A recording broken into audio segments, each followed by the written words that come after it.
Welcome to Pods with Posh and Paul, a podcast designed to inspire and challenge listeners through story, experience and insight.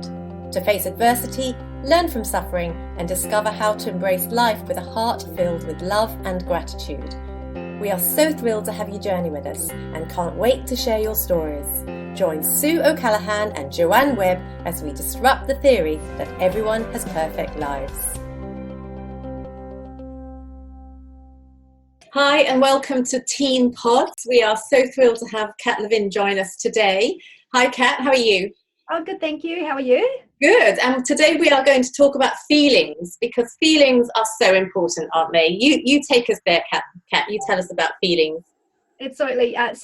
Feelings are normal. Everybody has them. But one of the challenges in our teenage years is that they just expand, like they're massive. What we may have felt as a smaller thing as a child, and we can just be overwhelmed with these feelings. So a lot of the common ones that I come across when I'm speaking in schools is anxiety.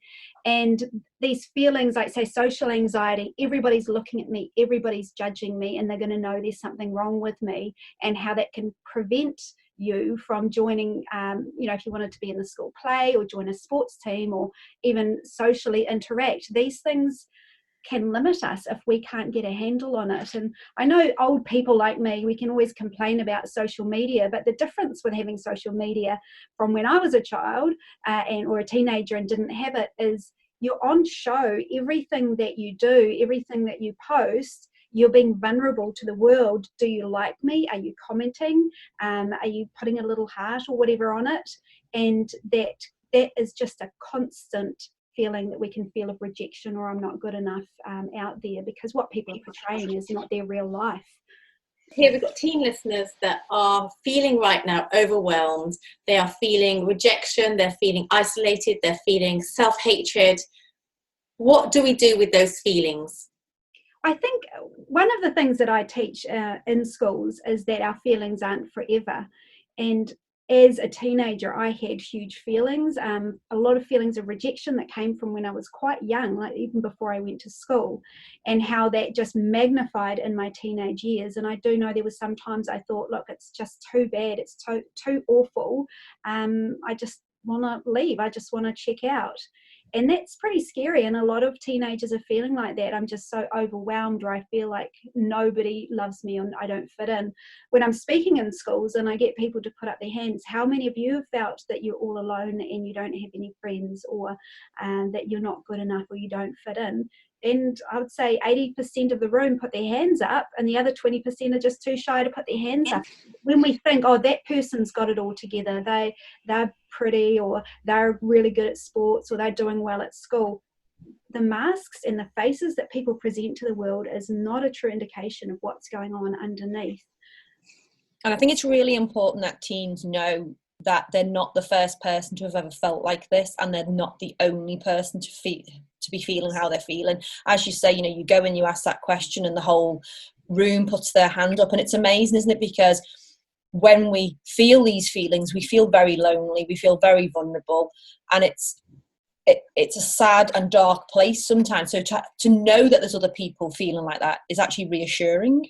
Yeah, and if we can just keep that throughout our lives as adults, as teenagers, as children, that these feelings aren't forever, that the feeling that you've got at the moment is not going to be there forever.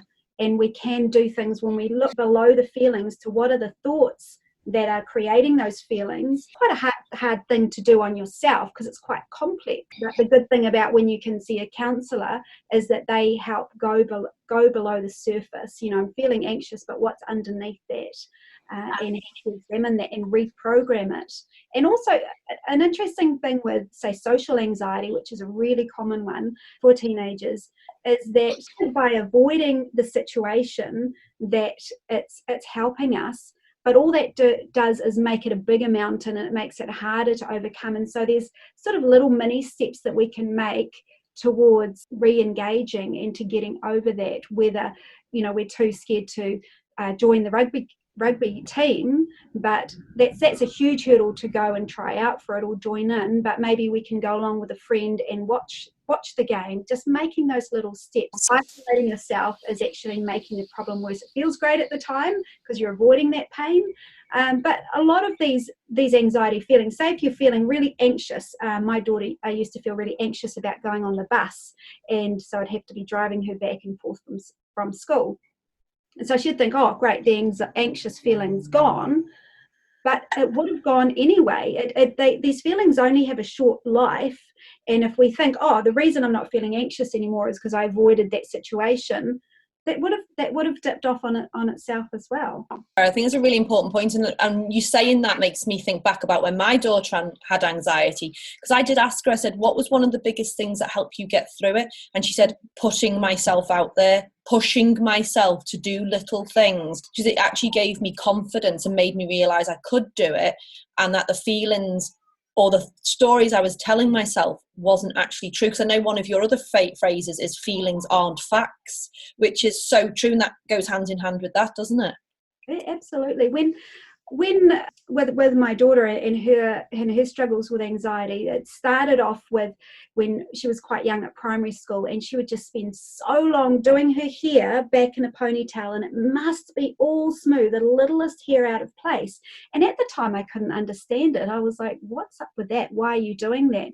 But it's this feeling that we must present to the world perfection and perfectionism, which can often come from the parents as well, that if I put out a perfect a physical appearance, or I perform perfectly, then no one will look at me or reject me or know that underneath I'm not really perfect, because none of us are perfect. And so that thing of, I'll avoid that situation of going to that party in case I say the wrong thing, or avoid eating in front of other people, whatever it is you're avoiding, because what if I drop some food? But that everybody does it. Like, even if we get laughed at, it passes really quickly. There's not many things that stick around, because what I found working with teenagers from the last sort of 15 years is that they are more interested in themselves. They're more worried about how they look and how they present themselves, and people are thinking about us and judging us a whole lot less than we think, because everybody's thinking, oh, I have to make sure my hair's perfect and I perform perfectly. They're not really thinking about us as much as we think. And I think everything you say, Kat, is so critical, because these are all normal feelings. And I love the fact you say in an assembly, when you're talking to a group of people, 80% will put their hands up and the other 20 maybe are in fear, they don't want to admit it. The normal part of teen years is going through these feelings. It's feeling those hopelessness times where you just want to opt out. The feeling of wanting to opt out is normal. If you feel that right now, this is normal. We've all been through it. Most teens are going through it. You're not isolated. You're not just that 1% of the population.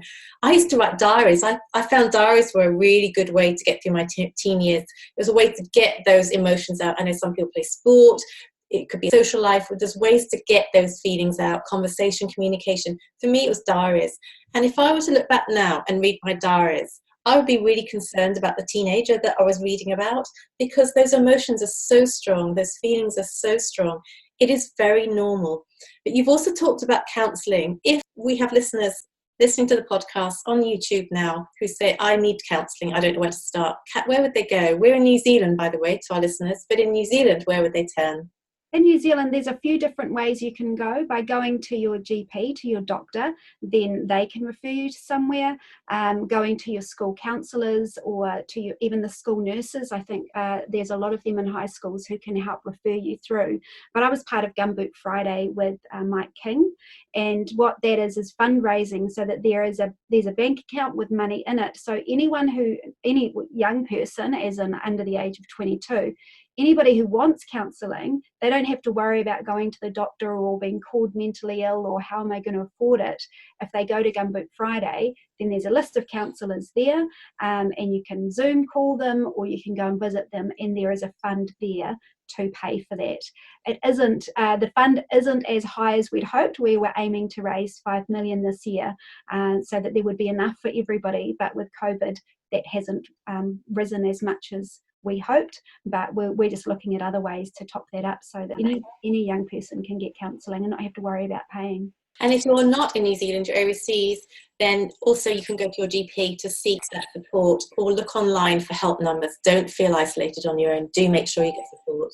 And I'd just like to say one thing to teenagers: please don't self-diagnose, because I hear it all the time. We do a heck of a lot of work with teenagers, and I hear these words being brandished around like, oh, bipolar, depressed, nervous breakdowns, things like that. Please don't self-diagnose, because that's not the best way to go.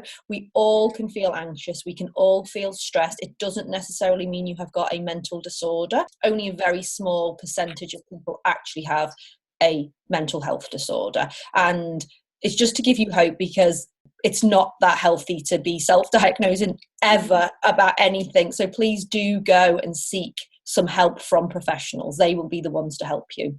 Yeah, and I think that what you were talking about is that everyone feels a bit of anxiety at times, and kind of thinking about it in a bit of a spectrum, that everybody will feel it, like being anxious or being worried is actually quite beneficial, because that's there to protect us and keep us safe. It's what makes us wear our helmet when we're bike riding or putting our seatbelt on, because it's that part of our brain is there to keep us safe.